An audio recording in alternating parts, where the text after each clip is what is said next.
Think not the Lord came to peace on this earth. He came to give us a sword. Shalom in the name of the Lord, everybody. Welcome to Time of Night Watchman. Time of Night Watchman. Commentary, information, Bible, prophecy, and stuff.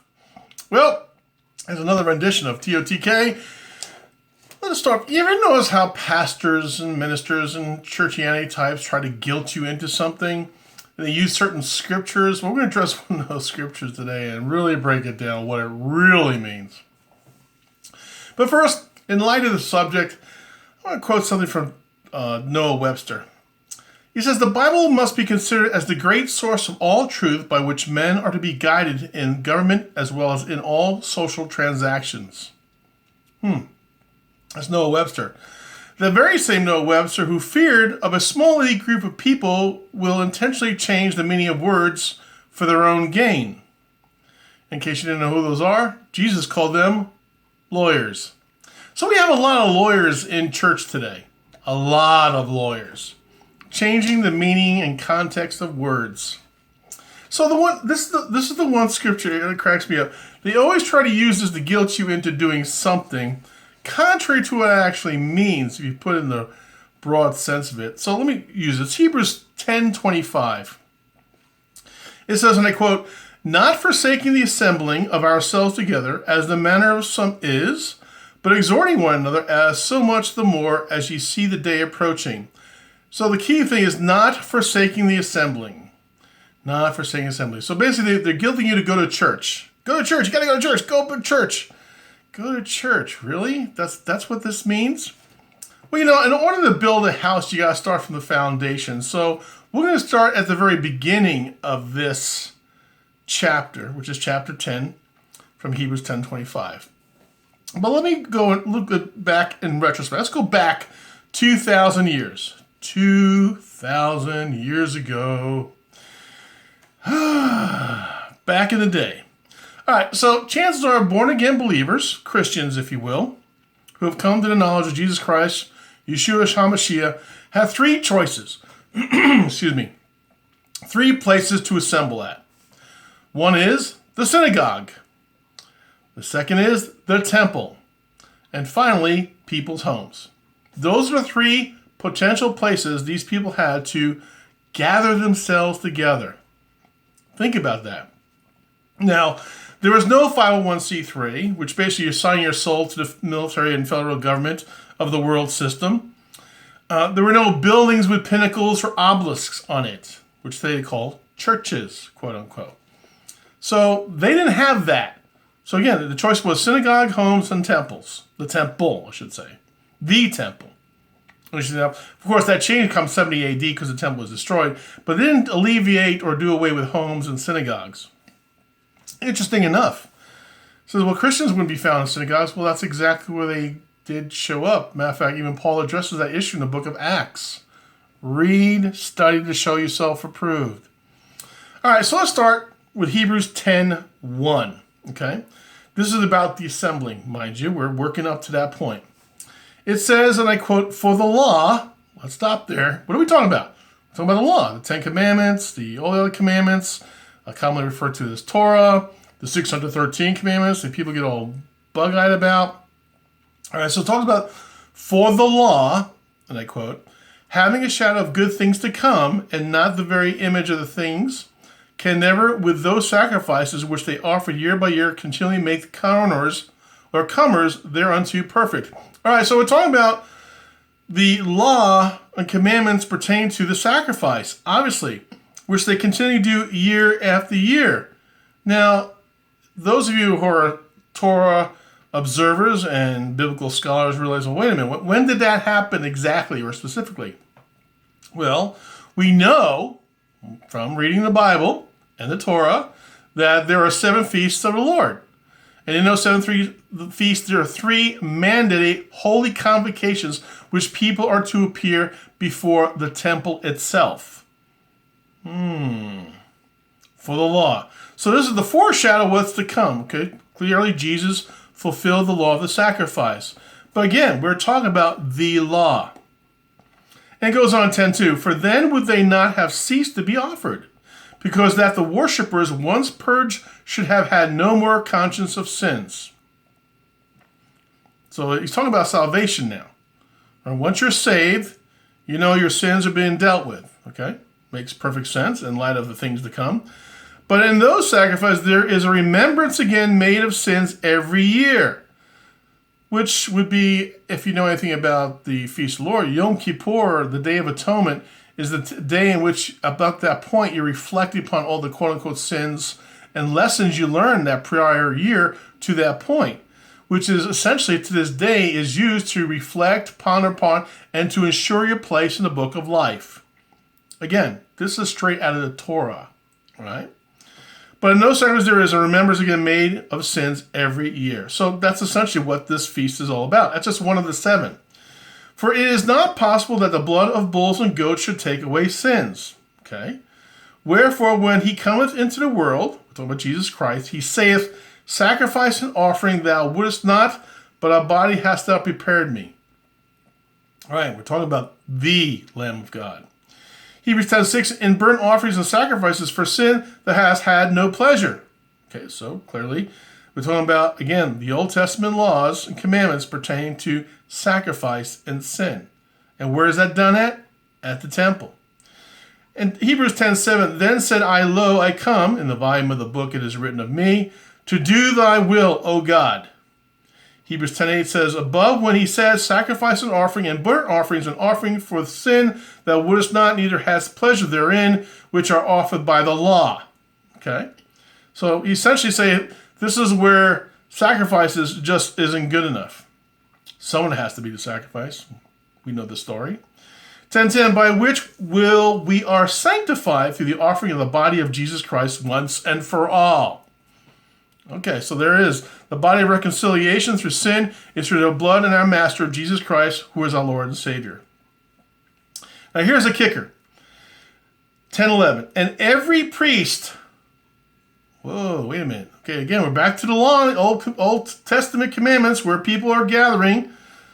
And every priest standeth daily ministering and offering oftentimes the same sacrifices which can never take away sins. Okay, where are the priests? They're in the temple. Where's the temple? Well, we knew where it was. But this man, after he had offered one sacrifice for sins forever, sat down on the right hand of God. Okay, we'll go back to Jesus Christ. 10:13, from henceforth expecting till his enemies be made his footstool. For by one offering he had perfected forever them that are sanctified, those of us who accepted Christ as Lord and Savior. Wherefore the Holy Ghost also is a witness to us. For after that he had said before, this is the covenant I will make with them after those days, saith the Lord. Now here's the clincher right here. You ready for this? I will put my laws into their hearts, and in their minds will I write them. All right, let's stop all together here. If this is the truth and the fact of God and his word, that he will put his laws into our hearts and in our minds, that he writes them, then what's the problem? Clearly, it's there. Why are we debating it? Or debating it, for that matter.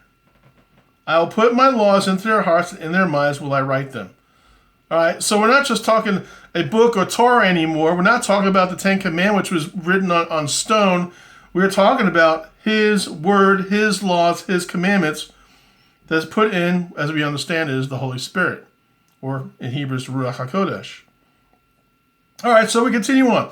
And their sins and iniquities will I remember no more. So if you repented, wonderful thing.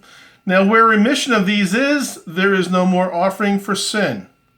So again, we go back from the very the law. So Jesus is talking about, or in this case, in the book of Hebrews, probably Paul, is talking about the law, the original law and commandments. So if that's the case, we go to 10:25. It says, not forsaking the assembly. Where is the assembly at?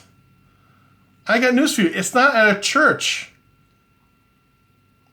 All right, remember, there are 7 feasts of the Lord. 3 which is mandated as a holy convocation. Every year was a pilgrimage to the synagogue, or the temple for this, in this case, to participate in sacrifices. So in this time frame, they were still expected to attend synagogue. They were still expected to attend the temple. Of course, when the temple is destroyed, what is the temple of God? Well, and those who are born again know there's the Holy Spirit. So then where is the assembly then? Are we not then, according to God's commandments, to convene and gather ourselves together on the high holy days and the feast of the Lord? Passover is no exception to the rule, and we just had that. Not to be mistaken of Ishtar or Easter, which the pagans follow.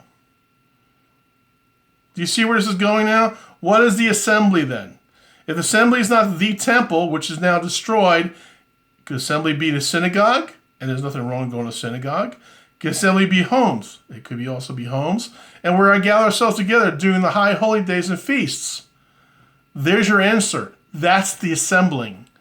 Not a church in a steeple filled with all these people. It is where the body of Christ gather in naming of their feasts of the Lord and the times for the gathering of his people. That's it. It's that simple. It has absolutely nothing to do with your 501c3, your buildings with pinnacles or obelisks on it. Not whatsoever. That's the gathering. That's where we assemble. And where was Passover? We just had Passover. Was there a gathering? We had a gathering. Were there brothers and sisters of Christ fellowshipping? Yes, we did. We prayed, we worshiped together. And we discussed the meaning of these things, the importance of it in our walk. That's what the gathering is. That's what the assembly is. Not going to church. Sorry, not interested. And I behoove you, those of you who may be listening, that God has called many of us out of today's churchianity purposely because of all the curses that are falling upon her. I understand more and more people getting shot and killed in today's quote-unquote church or churchianity. For that matter, even synagogues. Do you think that's an accident? Do you think that's a conspiracy of some kind? No. God is handing you over to the devil because of your false doctrine, your false teachings. You're basically become the church of the Antichrist. You're getting your fill of the very false doctrines you've been feeding these people and the people themselves, and God knows how many years. Remember we talked the other day about Thomas Jefferson and God's justice does not sleep forever? We're starting to see God's justice. So where is this church? We're everywhere. We don't need a house and a steeple filled with all the people. We're everywhere. We're in our homes. We go to the synagogues of our own making, if you will, but not of the man's making. You see that? Let's see how that works. Church has always been out and about, even underground, if you will. They always call it underground. I said, I don't know, we're really underground. We're in plain sight. So we're hidden in plain sight. Who makes that happen? God. So yeah, that's the assembly. That's the gathering, not churchianity. Not these pinnacles with or obelisks on their buildings or 501c3. Yeah. See, it's all about walking the narrow path. Remember we spoke the other day to hear the voice of the Lord? Listen, hearken. I mean, the Hebrew is Shema Yisrael Adonai Eloheinu Adonai Echad. Hear, O Israel, the Lord our God, the Lord is one. Listen, hearken. Be diligent and obey. Because obedience is greater than sacrifice. Not going to these so-called churches, which is more churches from Molech. I mean, what was it given me a couple of weeks ago about the spirit of Athaliah lies in today's churchianity. Look, check up Athaliah, what she did. What transgressions she'd done against God himself. And it's all about the money, folks. This brings a good, quick topic here. Tithings. May I make a suggestion to you, brothers and sisters, that stop tithing to these churches. Stop it. What I want you to do with your tithing, because God doesn't need your money. He does not need your money. He doesn't need your earthly treasure. Does not need it. Does not require it. What God needs you to do is get your house in order. Clean up your mess. Invest. Use that money to invest. And not only in yourselves, but in your household. If not only a household, those people who are closest to you. Invest. And enjoy the bounty and the blessings God's about to give you in doing so. Obey and do that. And stop giving to these churchianities. Whew. Well, there you are. Do not forsake the gathering. Well, now we know what the gathering actually is. Well, this was Time of Night Watch. Time of Night Watch, time of commentary, information, Bible prophecy stuff. See ya. Don't want to be you. And narrow is the way, and few seem to find it. And I hope and pray you're one of them. God bless.